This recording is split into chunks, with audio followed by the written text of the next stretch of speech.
But another important matter, the nation's report card was released this week, and the news is not good. It showed that U.S. students had record low reading comprehension scores last year. It's National School Choice Week, and in part of the president's commitment to education, he just left a roundtable in the Roosevelt Room focused on this issue with leaders from across the country. The national report card showed that 70% of 8th graders were below proficient in reading, and 40% of 4th graders did not even meet the basic reading levels. This is completely unacceptable to the president, and he continues to take aggressive actions to address this education problem in our country. He signed an executive order this week prohibiting federal funding of the indoctrination of our children, including radical gender ideology and critical race theory in the classroom. The president believes American education should focus on cultivating patriotic citizens who are ready for the workforce. And this action will help get schools back on track and defend fundamental parental rights in education. The president also signed a school choice executive order expanding educational freedom and opportunity for families. Our education system is failing students in this country. The nation's report card, I brought it up in my remarks last week, it shows that 4th graders are not reading at the level they should. I believe it was 40% of them are proficient in reading. As the mother of a child, I want an education system that helps my child read and write, teaches him math, nothing else in the classroom. And the president is wholeheartedly committed to we can make academia great again. President Trump is not failing America's children. He is saving America's children with this action that he will take later today, directing Linda McMahon, our great Secretary of Education, to dismantle this federal bureaucracy that has taken more than $3 trillion from the American taxpayer since its inception in 1979. And what have we had as a result of that investment in our children's education? Declining test scores in reading, writing, and math. Proficiency levels at record lows for 8th graders, for 4th graders, at every level in every state across this country. That's why the president is returning education back to the people, to those closest to our students in our classrooms, and that is teachers and educators and parents who know what is best for their children. And we are excited about this event that will be here later in the afternoon at the White House. We will have parents and educators and students and also governors from across the country who are excited to embrace this new responsibility of educating our nation's children. I will add one more point. The Department of Education has never educated a child. All it has ever done is stolen money from the taxpayers for more regulation that has hurt our children's education. And it's about time a president does something about it. And thank God President Trump is. Caroline, what do you say to critics of the president's education plan? Where was their criticism of our nation's failing test scores for the last several decades? The Department of Education was founded in the 1970s, and since then we have spent more than $3 trillion at this federal bureaucracy. What has been the return on that investment for the American taxpayer? Levels that are less than ideal, less than proficient. Our children's test scores are incredibly concerning when it comes to reading rates, literacy rates, math, and science test scores. The numbers prove that, and this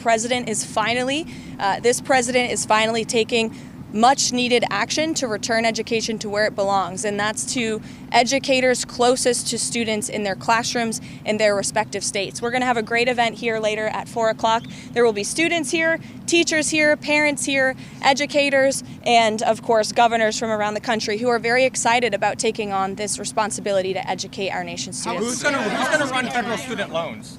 So the Department of Education will be much smaller than it is today. As you know, the president's executive order directed Linda McMahon to greatly minimize the agency. So when it comes to student loans and Pell Grants, those will still be run out of the Department of Education, but we don't need to be spending more than $3 trillion over the course of a few decades on a department that's clearly failing in its initial intention to educate our students. So is the federal government going to be going to spending be less? much smaller than it is? Is it not going to be shut down completely? And then I have a second question. As I said, Pell Grants and student loans will still be run out of the department in Washington, D.C., but the great responsibility of educating our nation's students will return to the states. Donald Trump just basically had a photo op today. He didn't dismantle the Department of Education. It has to be done by an act of Congress. And I know that really bums him out, that there are other branches of government. She's taking notes. Hero's taking notes. It's going to be bad.